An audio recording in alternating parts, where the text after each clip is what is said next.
Ôi nào cô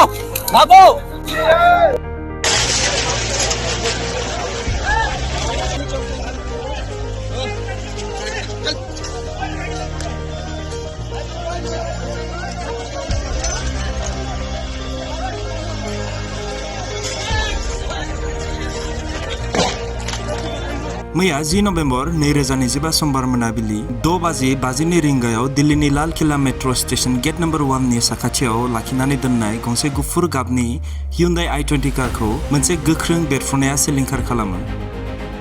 एमोनियाम nitrate रासायनिक बेरफ्रुग्राफोरखौ बाहायनानै खालामनाय बे बेरफ्रुनायाव सन्देह गोनां गाग्लोबगिरि डक्टर उमर मोहम्मदजों लोगोसे सा 9 सुबुंफोरनि जिउ खहाजों गुबुन सा 20 सुबुंफोरा जोखोम जायो आरो खायसेया गोब्राब हालोदाव दं। जाथायखौ नुगिरिफोरा फोरमायनाय बादिब्ला मोनसे गारिया बेरफ्रुनाय लोगो लोगो गुबुन 9था बाहनफोरा अर नाङो। इउनेस्क' वर्ल्ड हेरिटेज साइट आरो भारतनि उदांस्रिनि नेरसोन जारिमिनारि लाल किलानि साखाथियाव थानाय गोख्रों रैखाथि ओनसोलाव बेबादि जाथाया गोबां गिखांनाय सोमजिहोदोंमोन।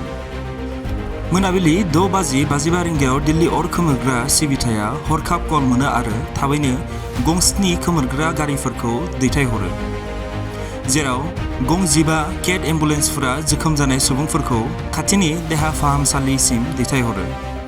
पुलिस एनएसजि कमान्ड' आरो फरेन्सिक हान्जाफोरा फोरमाननि थाखाय थाबैनो थावनिसिम सौहैयो। बे अरखौ आबुङै खोमोरहानायनि सिगां मेट्र' स्टेशननि खिरखि आरो इनफ्रास्ट्राक्चारफोरा खहा जायो।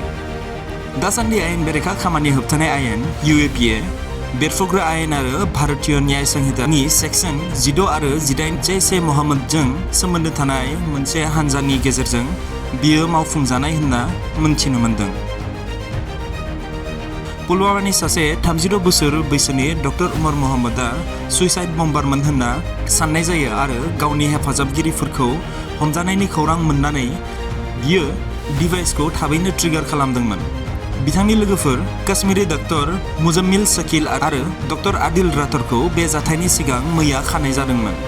फरीदाबादनि मोनसे थाखोमानाय जायगानिफ्राय बिसोर सानै डक्टरफोरनिफ्राय पुलिसआ 2900 किल'ग्राम एमोनियाम नाइट्रेट बोखांनो हादोंमोन, जाय बेरफ्रुनायजों थोंजोङै सोमोन्दो दं।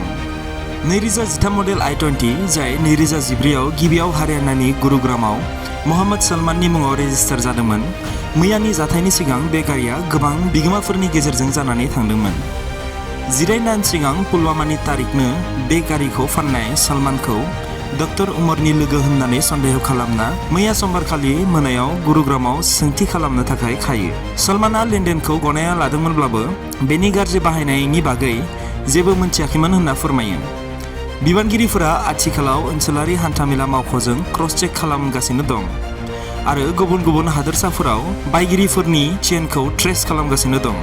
CCTV फुटेजाव नुनो मोननाय बादिब्ला गारिया ट्रेफिक सिगनेलनि खाथियाव 3 घन्टानिबो बांसिन समहालागि सन्देह गोनां जानानै थादोंमोन।